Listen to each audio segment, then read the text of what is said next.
Shalom everyone. This is Servant RD, also known as Vermont, and I'm coming to you with another produced video. And this one will be entitled Broken Cisterns. Once again, Broken Cisterns.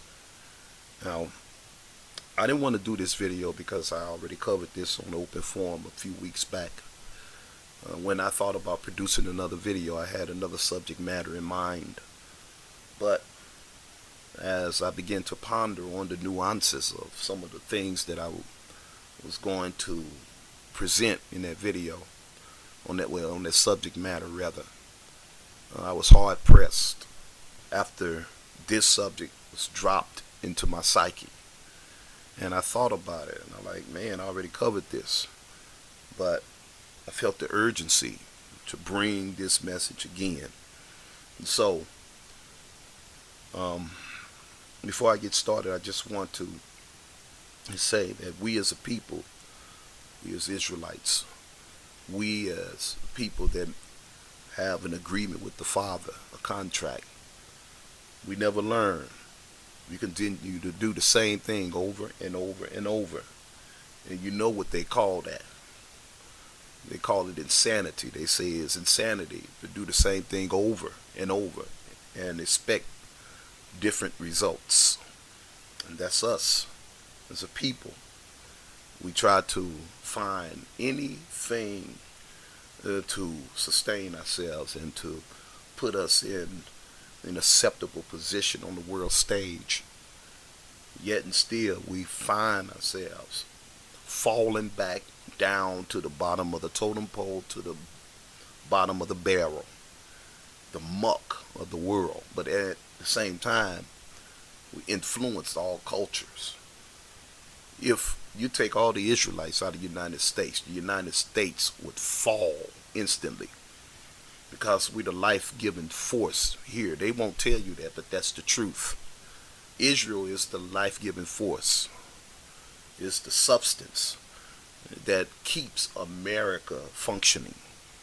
If somehow, some way, when they had the movement to leave America and go to Africa, I don't know why they thought that these Gentiles was going to allow the Israelites to leave. Because this is one thing, Brother Yahya, he said it, and I continue to say it. Every world civilization, world power that ever existed, for them to function and thrive, they needed that Hebrew Israelite. You look all the way in Egypt, world power. They oppressed the Hebrew Israelite. You look at the Assyrian kingdom, they had the Hebrew Israelite. You go all the way to Babylon, yep, Hebrew Israelite. That's where Daniel found himself in captivity down there in Babylon. Then the Persians came in. The first person they looked to, the first people they wanted to get their hands on were the Hebrew Israelite. Then, after the Persian, the Greeks, Greece came in, Alexander and his 4 generals, and what did they do? They looked for the Hebrew Israelite. As a matter of fact, in the book of Maccabees, it's recorded where one of Alexander's generals, one of Alexander's generals came in and desecrated the altar, and he offered a pig on the altar. And that's where the word Jesus comes from. It derives and is connected to pig. Jesus is translated into Jesus. Look it up. Don't look at me like that. So already some people, they looking mad. They all upset because I said that. But I'm here to tell you the truth. But anyway, after Greece, Rome, they came. Romulus and his brother, they began to rise up. Next thing you know, Rome became a world power. Even today, guess who they went and looked for? The Hebrew Israelites. Islam, the religious belief system of Islam, they could not have functioned and grew to the status that they became if they had not went and found those Israelites and put them in captivity. It's evident.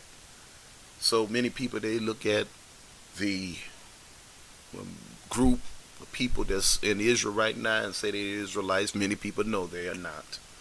You all, it's the Father has uncovered that lie and that deception, and people can see it for what it is. And so you look at the United States, all of a sudden, in this time, where the United States is a world power, all of a sudden the Israelites, they're not around. All other kingdoms, they had the Israelites, but now, no, these black people, they're not Israelites. These niggas not Israelites. It's a lie. All you have to do is open your eyes. When you look at that protest that went on with the nationalists and the alt-right, and you look at the alt-right movement, and they were out there protesting, busting each other upside the head and all that kind of stuff. And there the police and the law officials, where were they? They stood, they was on stand down. And you didn't see many weapons. One even pointed a weapon to the crowd and yelled out nigger and shot. And he just got a slap on the wrist. And so today we are witnessing something that went down with this officer, Officer Stockley. We all know about it. In 2011, Officer Stockley was in high pursuit of this young man, Anthony Lamar Smith. Once he got in range and once he got out the car, he shot Anthony Smith, killed him. And then they swept this thing under the rug. This happened in 2011. And he moved down to Houston. Maybe his move to Houston helped propel the judgment that going on. Because many people, they may get mad at me and say, this is not the judgment of the Father. I beg to differ. And so they brought him, went down there after a series of various people protesting and bringing it to the law officials' attention. And they finally brought him, extradited him back up to here in St. Louis. And they, did not allow,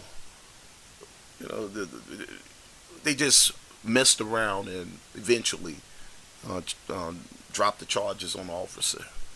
And so, now this happened in 2011. In 2014, we understand Darren Wilson, many people call him Darren the Red Devil Wilson. He shot Mike Brown down and left him out there for 4 hours.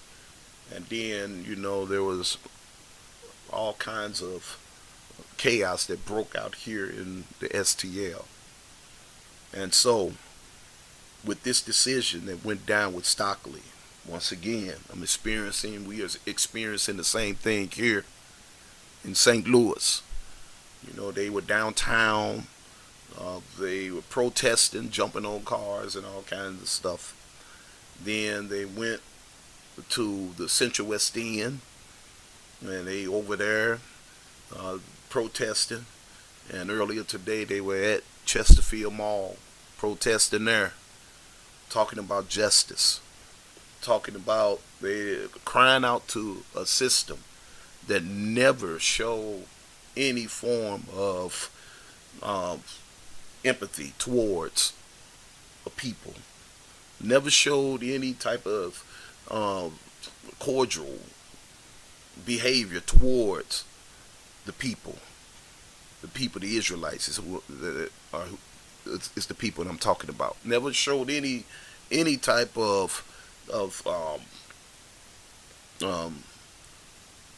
they just didn't. My mind went blank, but no, they just always been hostile towards the Israelites. Yet and still, they out there in the streets talking about peace and justice. We never learn, brothers and sisters. And so, I want to draw your attention to the book of Jeremiah. Jeremiah, the second chapter in verse 13.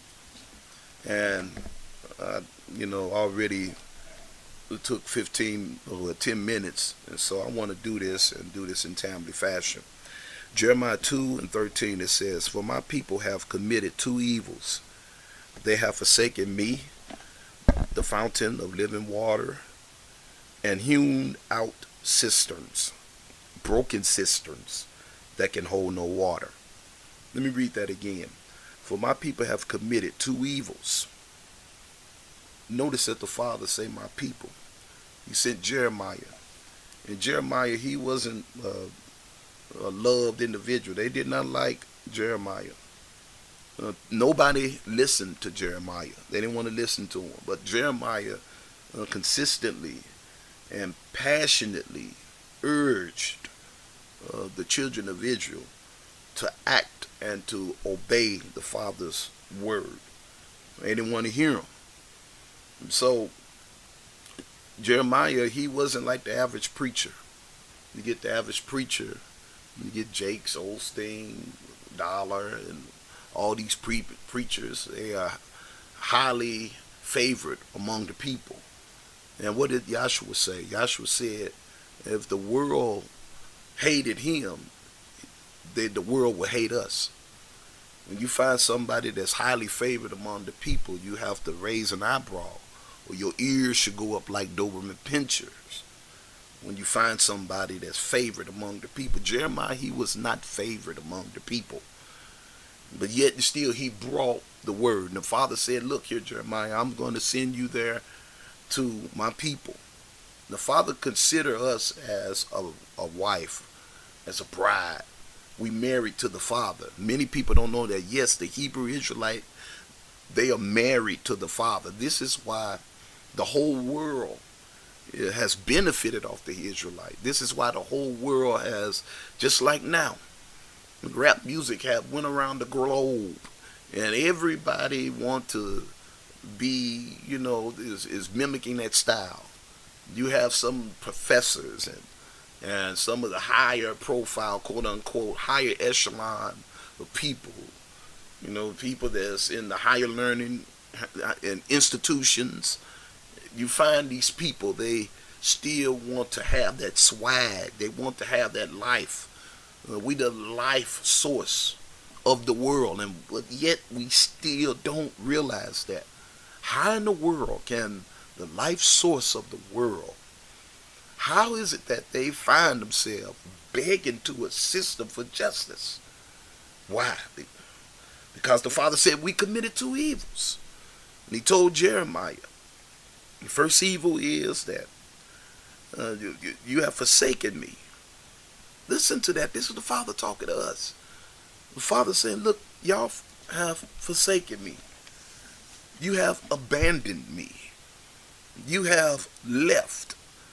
You're not faithful. You just, you ain't showing me no allegiance. I'm married to you. That's in Jeremiah 2. Look it up. And you have left me. You have forsaken me.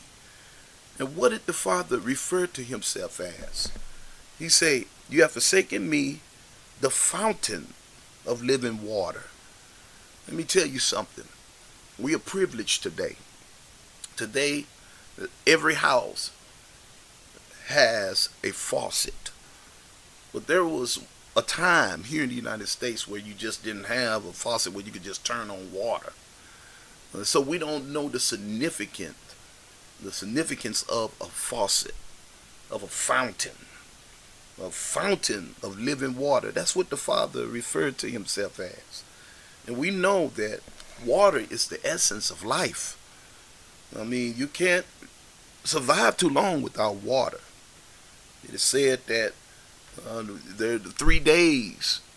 You can maybe go 3 days without water, but as you move on to that 4th day, there will be complications. Many people have been known to live almost 8 days, but eventually you'll die because 65% of our body is made of water. And so it's ironic that the Father refers to himself as living water, something that is essential for us to survive. It's water.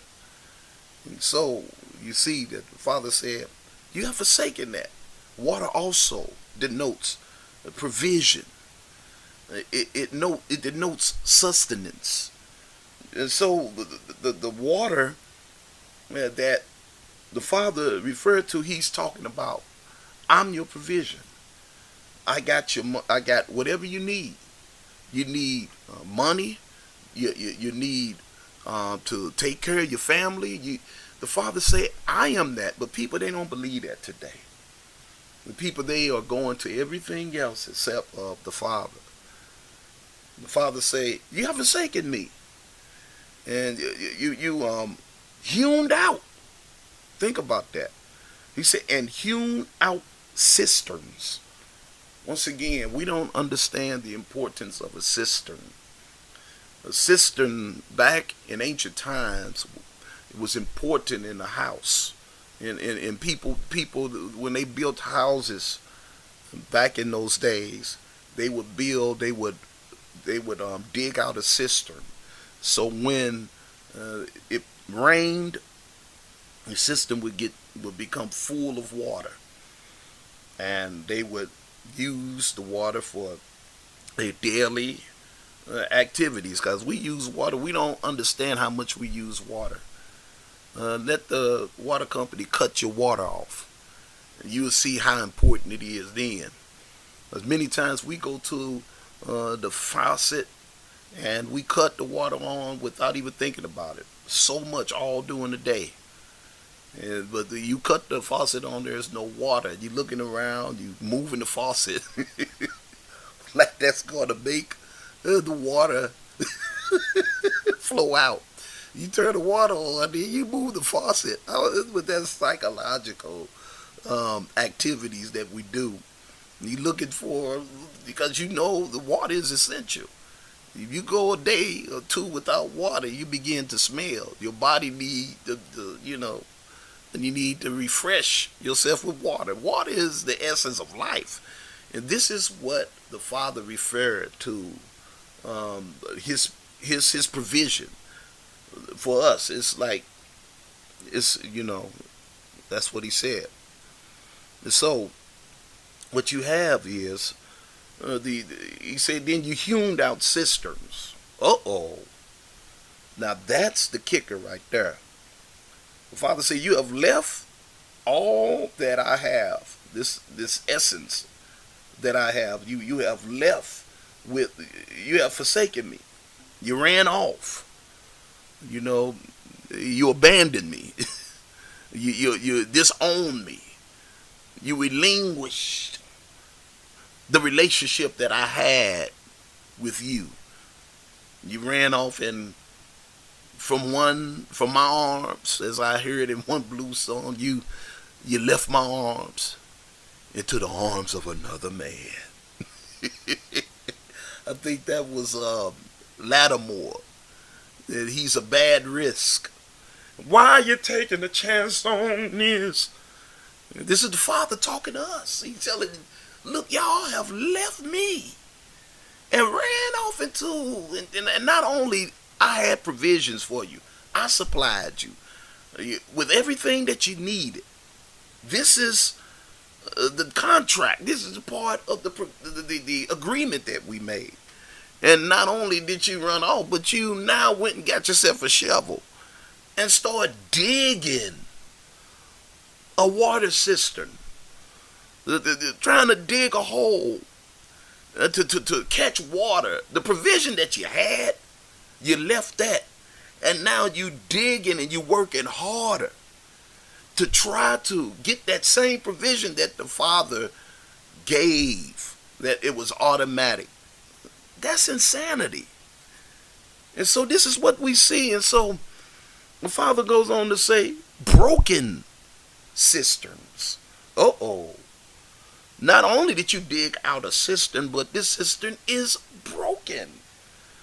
Oh my goodness. Brothers and sisters, anything outside of the Father is broken. I don't care if it's a religious belief system, whatever it is, denominations. If it's not with the Father, I ain't talking about a convoluted or twisted or coiled interpretation of who the Father is. I'm talking about a okay, my computer went. That's okay. I'm talking about a connection with the Father, a true connection, a connection with who the Father is, a connection with the relationship, and I'm talking about being committed to the Father, YHWH. You have other cisterns out there, but they broken. They are marred. They got cracks in it. You may get water in them, but it will have a slow leak. So you find the justice system. Everybody is mad. Don't you know the justice system is a broken cistern? Do you not know that? The financial system is a broken cistern. You have people that put their trust in their finances. Bernie Madoff with all the money, and people were broken hearted. Why? Because the cistern is broken. You have all these religious belief systems, the Maya, the Kemet science, Moorish science, even science itself. Many people, they say science is the way. But if it does not lead to the Father, it's broken. Because the Father said it is. He said, you have hewn out cisterns for yourself. Then he goes on to say, broken cisterns. So you may find yourself trying to make provisions and sustain yourself. But guess what? There's a slow leak in whatever you build, whatever you establish, whatever you hitch your wagon to, whatever you try to be a part of. It's broken. Look at how we have fared since we've been in this land. We are still a people that owns less than 1% of the wealth out of all the things that we have participated in. We should be trillionaires with all the money that the whole world has made off of our labor. Think about that. The cistern is broken, whatever it is. I don't care how you try to provide, how you try to sustain yourself. I'm trying to get you to see this, brothers and sisters. What you have to understand is that the Father, he let me just say it like this. He wants us to know that there is no one that can help you come out of this situation. There is no idea. You can intellectualize the problems of this world. But let me tell you something. You will never be able to take and patch up the crack that's in the cistern that you depend on. Why? Because it's not connected to the Father. I want you to understand that. It's very important. Back in the day, let me just use this for example, then I'm going to close out. I remember just talking to my sons, and we were looking at a film about the Reconstruction period. And after slavery, we were in slavery, and then they said, okay, we got to let these slaves go. And the only reason why the North went to war rather with the South, because the North, they noticed in Europe that the industrial age was taking off. And so they looked to the Europeans, and they didn't want to be left behind. And they saying, look at this, they got factories, and they moving people into cities, and they begin to build up. And look, they're going to leave us. We cannot allow this to happen. So what they did, they went and they tried to convince the South, look, we can't allow, we got to move ahead. Y'all want to stay in this agricultural age. The new age is the industrial age, because we can make machinery that can cultivate, it can cultivate, and it can harvest much more than an individual out there in the field. And they also looked at the money that can be made, because cotton that was picked in the South, the Europeans, they were able to make all these big machines, and they were able to move into an era where they machines can get the job done much faster. There's somebody just sitting there knitting a garment. These machines would make garments, and they saw profit off the backs of the covenant people. And so the European countries, they were moving along. But yet and still you found the people here in America, they were lagging behind. And they began to make so much money and get so much power, they decided to go back down in Africa. And they had this conference called the Berlin Conference. And they said, we're going to go down there and we're going to carve that place up like a pizza. And we're going to take all the resources out. And so North America, the United States, they saw that. They said, wait a minute, we can't allow this to happen. So what we got to do, we got to get on down there and tell these people, look, we got to get rid of this slavery. We need these strong individuals in the factories, because we want to do like what the Europeans are doing. They went to war over the Israelites. Many lives were lost on both sides.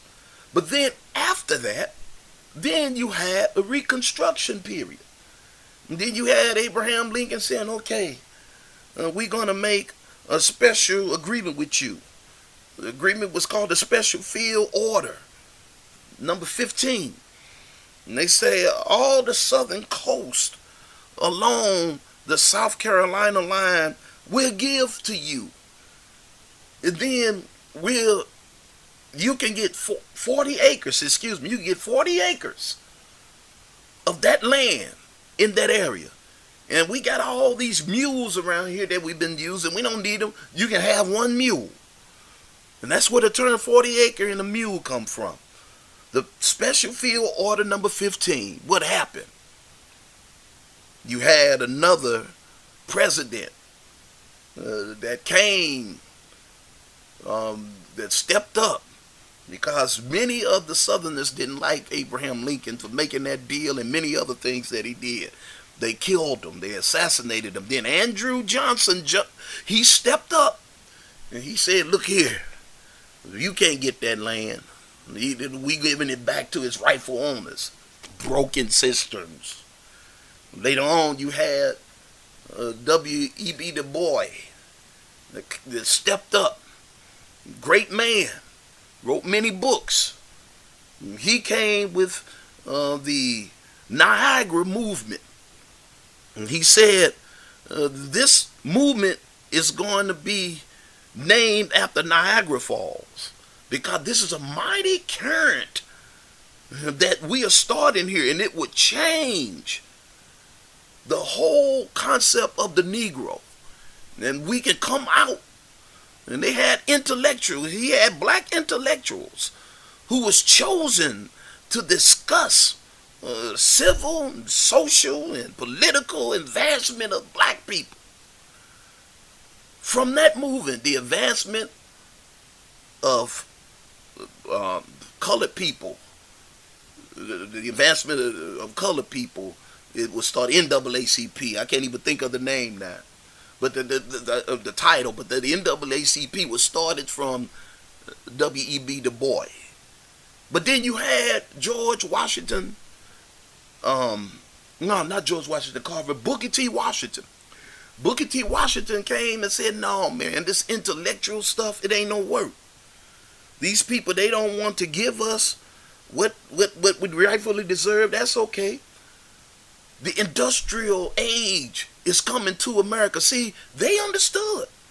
Especially Booker T. Washington, he understood. He saw what Europe was doing. And he said, the industrial age is coming to America. So what we need to do, we need to start training these black folks on how to sustain themselves. Let them become carpenters. Let them learn how to build communities. And they went back and forth. W.E.B.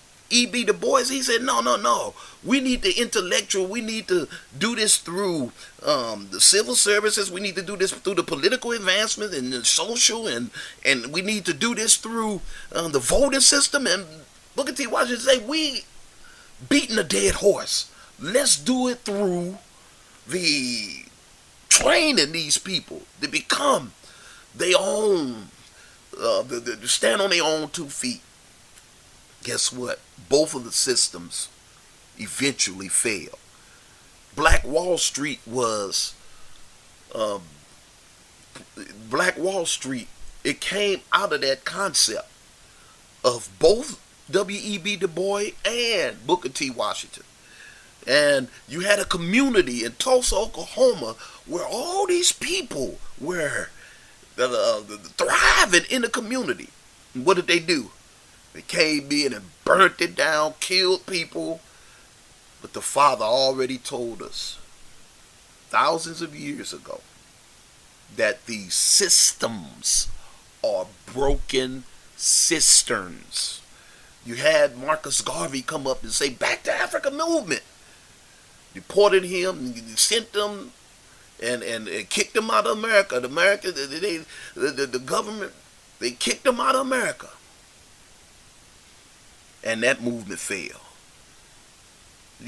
W.E.B. Du Bois, he was the start. He started the Pan-African movement. But W.E.B. Du Bois, he did a lot of things, but yet and still, the system failed because the Father told us that it is broken.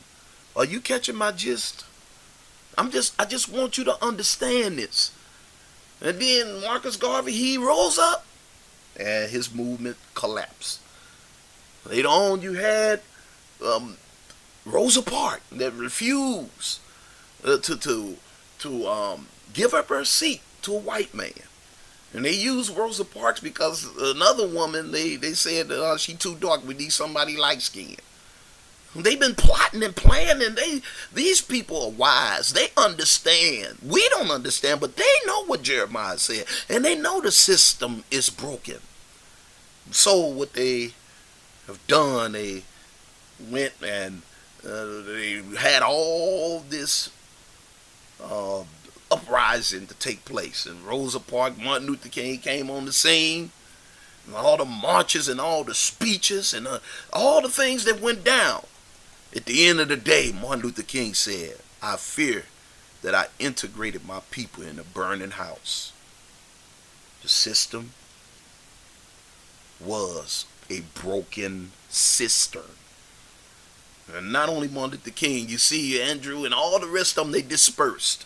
Jesse Jackson went on to do the Rainbow Push. Where is he now?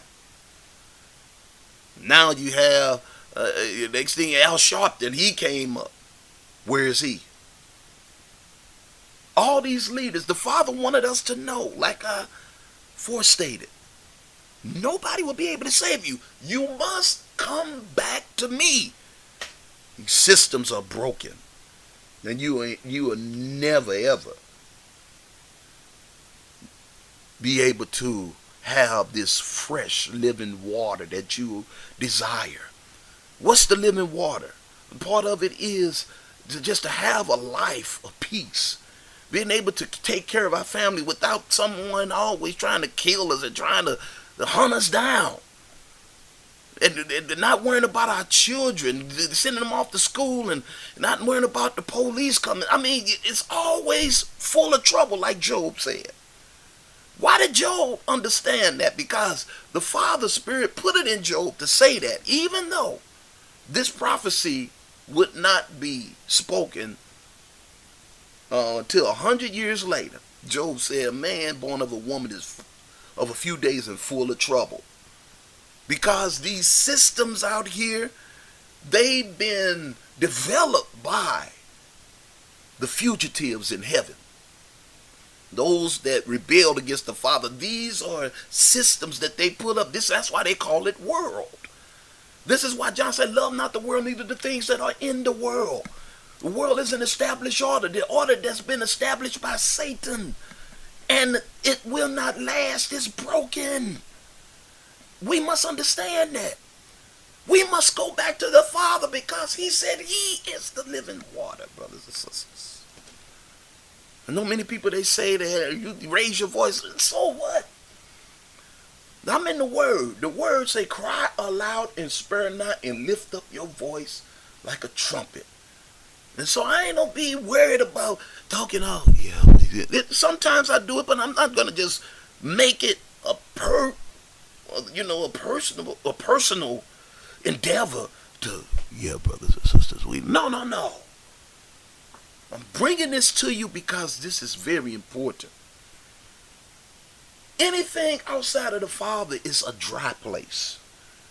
And that means poverty, deprivation, because there is no provision from the Father. Barren. Why you think when Yahshua gave the parable, when he said, when an unclean spirit leaves a man, it goes into dry places. When he was talking about that man, he was talking about that individual that has a connection to the Father. It's provision there. But when that unclean spirit leaves that provision, it goes in dry places. It goes in a place where there is lack of nourishment. It goes in a place that is desolate. A place where the jackals and the owls and the goats reside. As it is written in Isaiah 13, and I believe verse 21.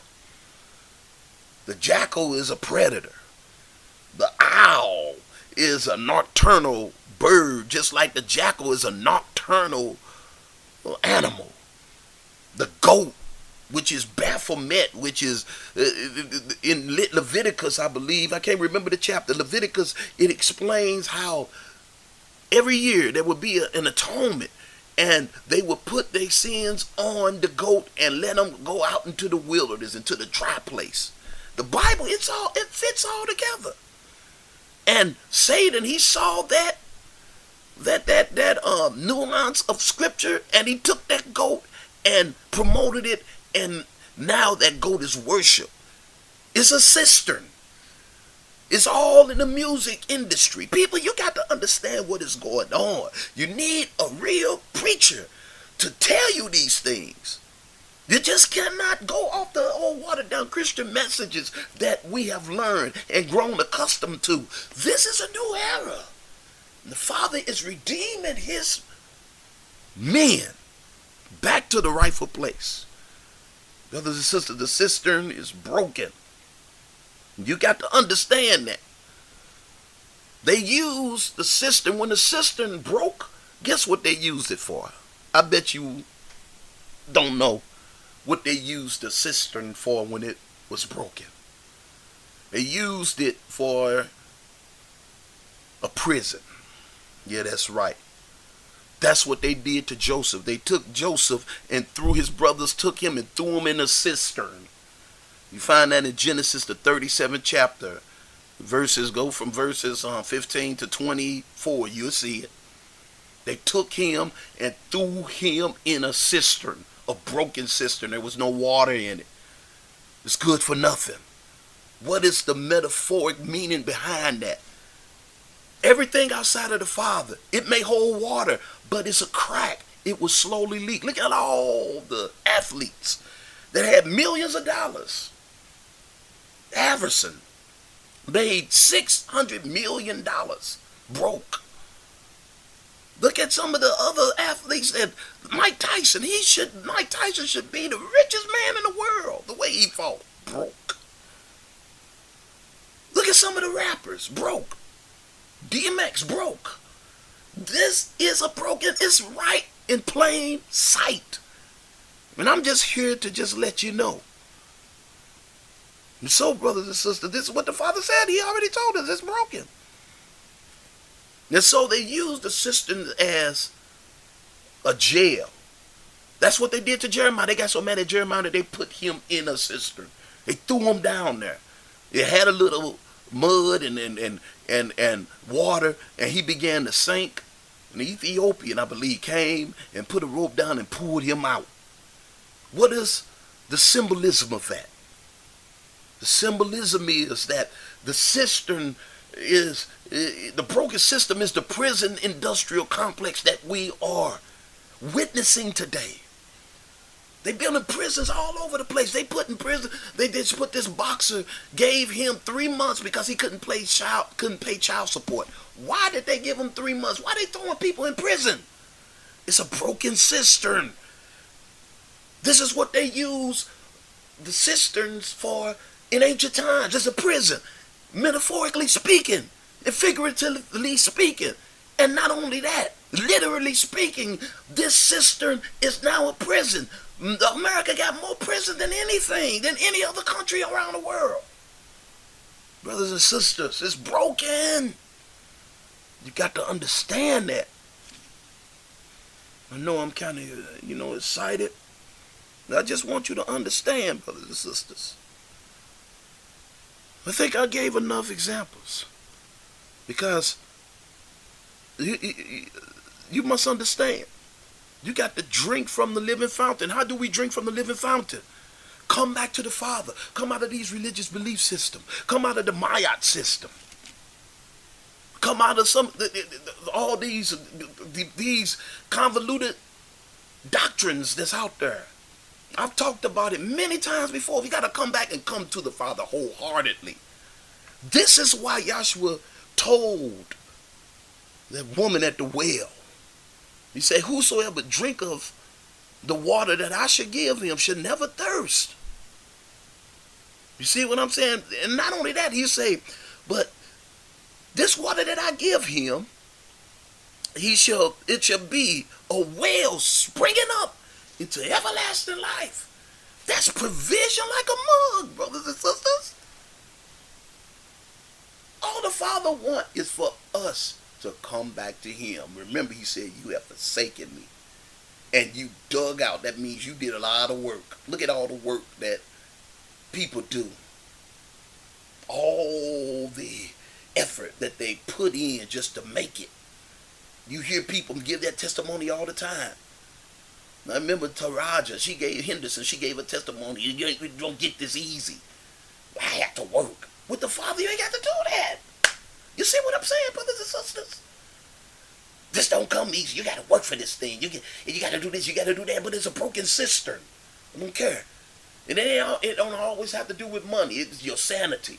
It's your peace of mind. Many of them being passed around. And they have gotten used to somebody sticking a rod in them, both men and women. It's broken. And this system going to go do everything against the Father. The women, it will be someone laying with animals. Men, they lay with animals and somebody sticking them. This is what's going on. These cisterns are broken. The Father said, you have forsaken him and hewn out cisterns. And so, my plea to you is to forsake the cistern and seek the Father. Because it always go back to Chronicles, 2 Chronicles 7:14. If my people, which are called by my name, shall humble themselves and pray, seek my face, turn from their wicked ways, then will I hear from heaven, forgive their sin, and heal their land. That's one heck of a deal right there. And all he asks of us to do, there's nothing we can do. There's nothing that we can give. No great gift have we to offer. Everything we have, he gave to us. He allowed us to experience the beautiful things in life. But You always have to have in the back of your mind, no matter how beautiful it is, it's broken. I remember um, Ethel, not Ethel, what's her name? The Catwoman. I can't think of her name. Oh my goodness, it escaped me. She died hollering. That her daughter said she heard ah, and she went in there, the room she had passed on, had journeyed on. Eartha Kitt, she died broken. So many others. You can be in the midst of your wealth and sad and lonely. Many musicians committed suicide. They had money, but didn't have peace. If the Father say it's broken, brothers and sisters, it's broken. Remember, anything outside of the Father, Yahweh, is broken. Once again, if my people, which are called by my name, shall humble themselves and pray, seek my face and turn from their wicked ways, then will I hear from heaven. Your cry, he'll hear it. Then forgive the sin, the transgression that you committed against him, and heal your land. That's provision. Everything that makes people happy temporarily, it comes from the earth. Whether it's gold, whether it's silver, whether it's platinum, where people got all this ice and stuff on, rappers. The rappers,